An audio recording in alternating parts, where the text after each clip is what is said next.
এসে আমরা ভিতরে দেখছি বিমানের যে পাশের জানালাগুলো ছিল এগুলো ভেঙে সাইডে পড়েছিল, উত্তপ্ত অবস্থা ছিল এবং কিছু স্টুডেন্ট আহত ছিল। আমরা দ্রুত অ্যাম্বুলেন্স এবং ফায়ার সার্ভিস এবং আর্মিদের কল দিই, তারা স্পটে আসে এবং অ্যাম্বুলেন্স দিয়ে আমরা রোগীদের বাইরে এনে আমরা বাংলাদেশ বিমান।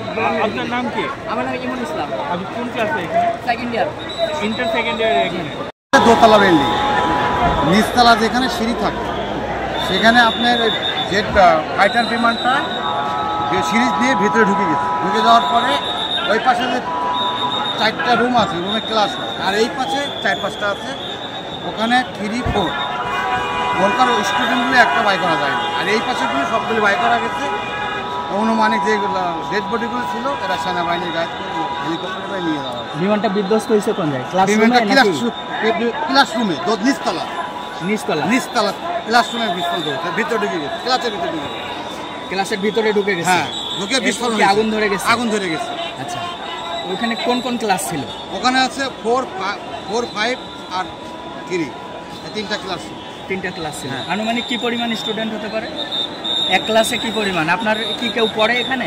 না, আমার ভাস্তি পড়ে, ভাস্তি ওই ক্লাসে ছিল, বাইসে গেছে, বের হয়ে আসছে আগে? বের হয়ে ছুটি দিয়েছে। ছুটি শেষে ওরা কোচিং করতেছিল। আচ্ছা, মাস্টার ছুটির পরে কোচিং করায়। আচ্ছা, কোচিংয়ের সময় ঘটনা ঘটছে। আচ্ছা, স্কুল চলাকালীন, স্কুল ছুটিতে অনেকে বাচ্চা চলে গেছে। আচ্ছা, তারপরে মাস্টার ওখানে কোচিং করায়, কোচিং যেগুলো করতে সেই স্টুডেন্টগুলো মারা যাওয়ার সম্ভাবনা আছে। মানে বিমানটা যখন পড়ে, ফাইটারটা যখন পড়ে, তখন আমরা আমাদের ক্যাম্পে থেকে দেখতে পাই যে ফাইটারটা পুলিশ নামিয়ে যেতেছে।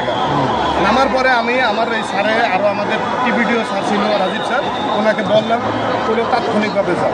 তাৎক্ষণিকভাবে আইসা দেখি এখানে যে সেনাবাহিনী ছিল তারা মোটামুটিভাবে মনে করেন এই সেনাবাহিনী পুরো প্রস্তুত ছিল, মানে তাদের ডিউটির জন্য। তখন মোটামুটিভাবে ওরা 150 সেনাবাহিনী আসে ওই সময়। ওই সেনাবাহিনীর সাথে আমরা আনসার সিভিল পোশাকদার হেল্প করি, পর্যায়ক্রমে বাহিনীর লোক আসে, বিভিন্ন বাহিনী। যেখানে বিমানটা পড়েছে সেখানে ক্লাস চলছে।